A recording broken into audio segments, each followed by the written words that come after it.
Hello दोस्तों, नमस्कार। स्वागत है आपका आज की इस वीडियो में। आज की इस वीडियो में करने वाला क्लास 10वां की प्रश्नावली 3.5, ठीक है, जो कि क्वेश्चन नंबर 1 का पॉइंट चौथा, ठीक है, जो कि लास्ट है, ठीक है। अगर इससे पहले के वीडियो नहीं देखे तो जाके प्ले लिस्ट में देख सकते हैं। 1, 2, 3 यानी कि क्वेश्चन नंबर 1 का पॉइंट 1, 2, 3 मैंने कंप्लीट कर चुका हूँ, ठीक है। और आज हम कंप्लीट करने वाले हैं क्वेश्चन नंबर 1 का पॉइंट चौथा, ठीक है। तो इसमें दिया है x-3y-7 बराबर 0, 3x-3y-15 बराबर 0, ठीक है। तो चलिए इसको हल करते हैं। चलिए, तो आपका क्वेश्चन नंबर 1 का पॉइंट चौथा नोट कर लिए, ठीक है। चलिए इसको हल करना है तो पहले लिखेंगे दिया गया समीकरण का तुलना रैखिक समीकरण का व्यापक रूप से हल करने पर, ठीक है। तो यहाँ पर लिखेंगे व्यापक रूप का फॉर्मूला क्या होता है, ax plus B Y plus C बराबर 0 1 हो जाएगा, ठीक है। फिर लिखेंगे ax plus B Y plus C बराबर 0 समीकरण 2। तो यहाँ पर इसको a1 मानेंगे, a1 c1, इसको a2 b2 c2, ठीक है। अब यहाँ पर समीकरण 1 का मान समीकरण 1 में रखेंगे, समीकरण 2 के मान समीकरण 2 में रखेंगे, ठीक है। तब हल करेंगे, ठीक है। तो यहाँ पर लिखते हैं a बराबर, यानी कि देखिए यहाँ पर कुछ नहीं है तो क्या है, 1 है ना। तो a बराबर 1 लिखिएगा, a1 बराबर, ठीक है। उसके बाद लिखेंगे b1 बराबर, तो यहाँ -3 है तो लिखिएगा -3। c1 बराबर यानी कि -7 तो -7 लिखेंगे। a2 बराबर यानी 3 है तो 3 लिखिएगा। b2 बराबर यानी कि -3 है तो -3। c2 बराबर -15 है तो -15 लिखेंगे, ठीक है। अब क्या करेंगे, इसका तुलना कर लेंगे, यानी कि अनुपात में a1 बट्टा a2 यानी कि 1/3, b1 बट्टा b2 यानी कि -3 बट्टा -3, यही ना होगा, ठीक है। यहाँ पर लिखेंगे c1 बट्टा c2, ठीक है, यानी कि c1 बट्टा c2 यानी कि लिखेंगे -7 बट्टा -15। ये देखिए 1/3 का 3 रह जाएगा, माइनस माइनस कैंसिल, तो ये बच जाएगा 1 से 3 से 3 में भाग करिएगा तो ये कटेगा 1 मरतबे, ठीक है। तो ये 1 हो गया, माइनस माइनस कट गया तो ये 7/15 हो गया, ठीक है। अब देखिए यहाँ पर जो मान है इसका ना डिफरेंस में है, यानी कि ये भी कट गया तो 1 मरतबे कट गया, ठीक है। अब यहाँ पर जो मान है ना अलग है, तो किसका किसका मान अलग है, तो देखिए यहाँ पर लिखेंगे अतः a1 बट्टा a2 बराबर नहीं है b1 बट्टा b2, यानी कि इसका मान क्या है, बराबर नहीं है, तो क्या होगा, अद्वितीय हल होगा, ठीक है। तो क्या लिखेंगे, यह अद्वितीय हल है, ठीक है। क्या है, अद्वितीय हल है। तो अद्वितीय जो हल है उसको क्या करना है, ब्रज गुना से इसको मान निकाला, यानी कि अद्वितीय हल वाला को क्या करना है, अद्वितीय हल स्थिति में उसे ब्रज गुना विधि से कथी करना है, ज्ञात करना है, ठीक है। तो चलिए इसको ज्ञात करते हैं। चलिए, तो वज्र गुना विधि से अब क्या करेंगे, हल करेंगे। तो यहाँ पर लिखेंगे x, ठीक है, उसके बाद लिखेंगे y, उसके बाद लिखेंगे 1, ठीक है। अब यहाँ पर लिखेंगे b1 बट्टा b2, ठीक है, c1 बट्टा c2 और a1 बट्टा a2 और लिखेंगे फिर b1 बट्टा b2, ठीक है। चलिए उसके बाद हो गया। अब इसको क्या करते हैं, मिला देते हैं इनको, यानी कि b1 b2 से c1 में गुना करना है और b1 में c2 से गुना करना है, ठीक है। फिर इसको c2 से गुना करेंगे a1 में, ठीक है, और c1 में गुना करेंगे a2 से, ठीक है। फिर उसके बाद क्या करना है, इसको यहाँ गुना करना है, ठीक है, और इनसे इनमें गुना कर देना है, ठीक है।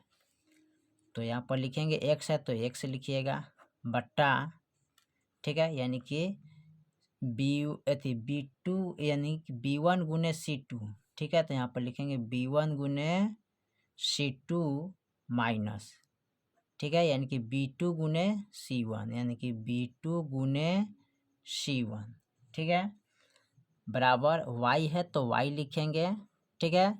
यहाँ पर C1 गुने A2 लिखेंगे, ठीक है। तो C1 गुने A2 माइनस C2 गुने B1 यानी कि C2 गुने B1, ठीक है। और सॉरी A1 ना है तो यहाँ पर A लिखेंगे ना, A लिखेंगे, A1 है, ठीक है, क्योंकि A है यानी कि यहाँ पर गुना करेंगे C2 गुने A1 में, ठीक है, बराबर यहाँ पर लिखेंगे 1।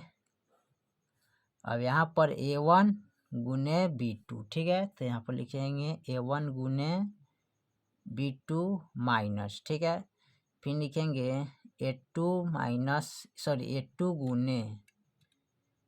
गुने B1 करेंगे, ठीक है। चलिए तो यहाँ पर हो गया। अब उसके बाद क्या करते हैं, इसका मान लिखते हैं, यानी कि लिखेंगे x बट्टा B1 का मान कितना है तो -3 है तो -3 लिखेंगे, ठीक है। अब C2 का मान क्या है -15 तो -15 फिर लिखेंगे माइनस, B2 का मान है -3 तो -3 लिखेंगे, ठीक है। उसके बाद गुने C2 का मान कितना है तो C2 का मान -7 है तो 7 लिखेंगे, बराबर y का लिखेंगे बट्टे C1 का मान है -7 तो -7 लिखेंगे, ठीक है।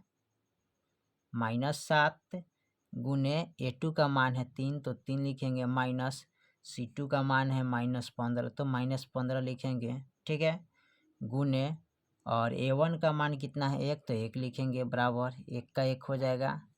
यहाँ पर A2 का मान लिखेंगे 1 गुने यानी A1 का मान 1 है, ठीक है, और B2 का मान कितना है तो -3 है, ठीक है, फिर माइनस और A2 का मान कितना है 3 गुने अब B1 का मान कितना है -3, ठीक है। चलिए हो गया। और उसके बाद क्या करते हैं, इसको गुना कर लेते हैं, तो लिखेंगे x बराबर, ठीक है, बट्टा यानी कि 3 पने 45, ठीक है, पने 45 फिर माइनस माइनस माइनस प्लस हो गया और 7 तिरका 21, ठीक है। तो यहाँ पर माइनस नहीं हुआ क्योंकि माइनस माइनस प्लस हो गया, 21 हो गया, बराबर 1 y, ठीक है। अब यहाँ पर लिखें 7 तिरका 21, ठीक है, माइनस 15 कम 15, ठीक है। अब यहाँ पर लिखें बराबर 1 बट्टे 3 एकम 3 माइनस माइनस 3 तिहाई 9, ठीक है। चलिए उसके बाद क्या करते हैं, इसको फिर गुना करते हैं तो x का x लिखेंगे। अब यहाँ पर देखिए 45 है 21 है, ठीक है, 45 21 यानी कि 45 में से 21 घटाइएगा तो कितना बचेगा 24 आएगा, ठीक है, बराबर y बट्टे यहाँ पर 21 है, यहाँ पर यानी कि ई भीतर वाला क्या होता है प्लस में चल जाता है, ये भी प्लस में चल जाएगा, ठीक है। तो यहाँ पर देखिए 21 अब 15 आता है माइनस माइनस प्लस, अब प्लस माइनस माइनस यानी कि 21 में से 15 गया कितना बचेगा हमारे पास तो माइनस का 6 बचेगा, ठीक है, बराबर 1 बट्टा minus minus plus plus minus minus, ठीक है, यानी कि माइनस माइनस प्लस है, प्लस प्लस प्लस रहेगा तो यहाँ पर 1 यानी कि घटाइएगा यानी कि 3 में से 9 गया, ठीक है, यानी कि minus minus plus plus minus minus तो 9 में से 3 गया 6 बचेगा, ठीक है। चलिए यहाँ तक ले तक कंप्लीट हुआ। उसके बाद क्या करते हैं, इसको अब लिखेंगे x बटा 24 यानी कि गुने 1 बटा 6 और फिर y बटा 6 माइनस गुने 1 बटा 6।